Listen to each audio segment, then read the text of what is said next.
it was a disaster class for Manchester United, it is fair to say.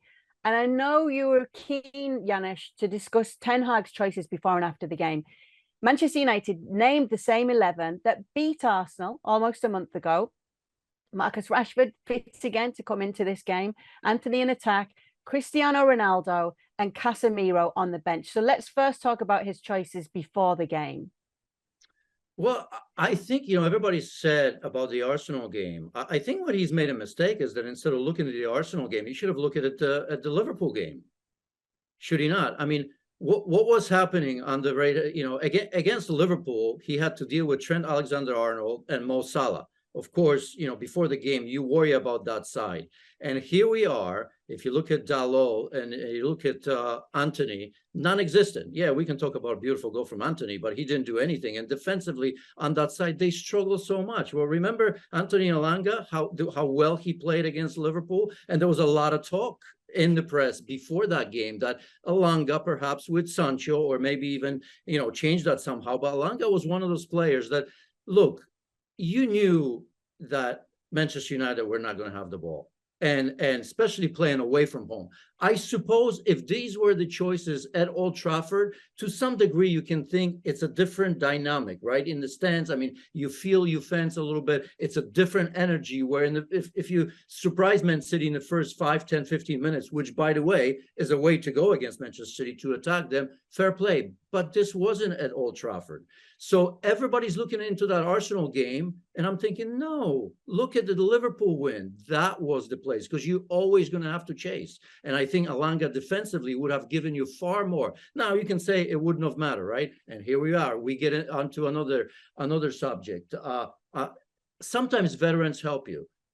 I was almost surprised that Luke Shaw didn't start because he's been better. He's played well for England just over the weekend. So Casemiro, how many millions? 80. I mean, I forget the currencies these days, but so much money for him. Would he have made a difference? Maybe not. But I still think I would have changed that winning lineup. And I know there was a conflict for Ten Hag saying, these players have gotten us there. He hasn't changed anything. But I think when it comes to a big game like that, you've got to put big time players. Ronaldo, I'm sure you're going to ask me about next. Yeah, I am. So you talk about big games. Ten Hag used the term big career. And obviously, Cristiano Ronaldo not only didn't start, he didn't come off the bench. And there's a big debate as to whether that was disrespectful towards a player of his caliber and his history. So it was an unused substitute for the first time this season. After the game, when Erik Ten Hag was asked why Ronaldo didn't feature, he said, "I didn't bring him on out of respect for his big career." He said he didn't want to insult the forward by introducing him with United already 4-0 down. So what do you make of his comments and his decisions here? Well, when you read that at first, as a former player, you say, yeah, fair play, because there's some truth to that. If this was just the only intention he had, and I'm going to read into his mind, I don't know, of course, but yes, in a game like this, you don't want to bring a player where nothing's going to change. But I don't, ultimately, I don't buy it. However, I will stand by Ten Hag and some of the narrative I've said, because you know what?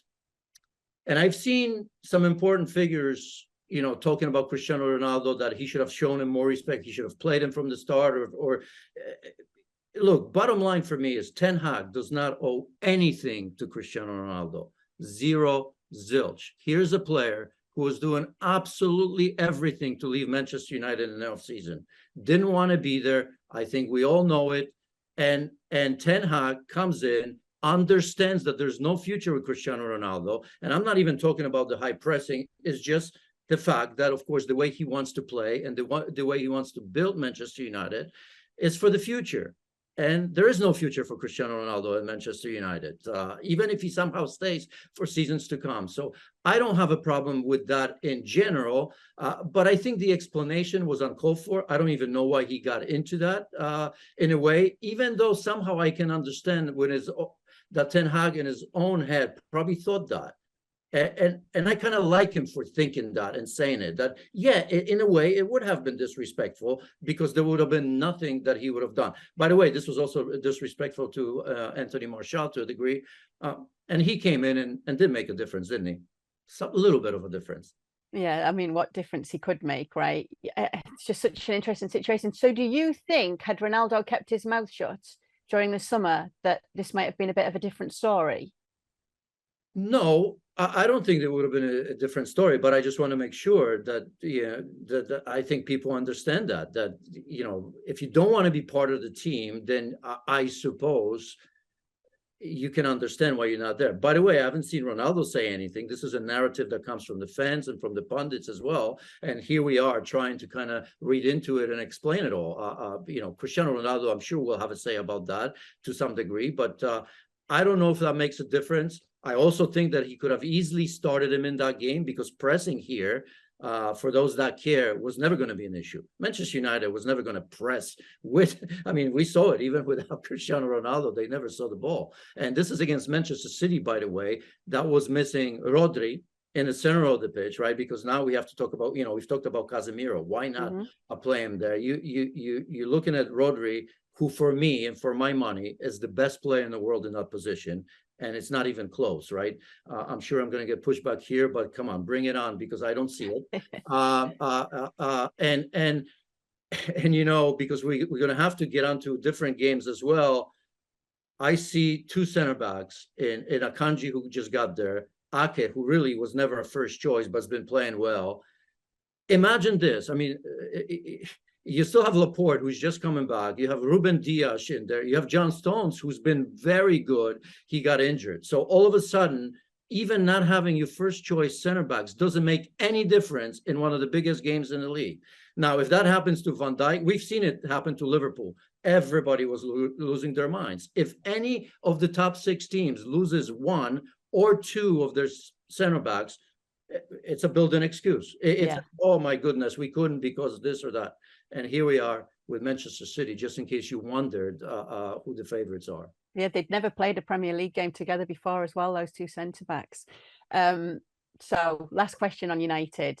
It was a 4-game winning run before this. Then there was the international break. Was this a reality check or a reminder of how far they are behind? Absolutely. This is the rudest of reality checks. Thank you very much for watching ESPN FC on YouTube. For more highlights, analysis and exclusive content, be sure to subscribe.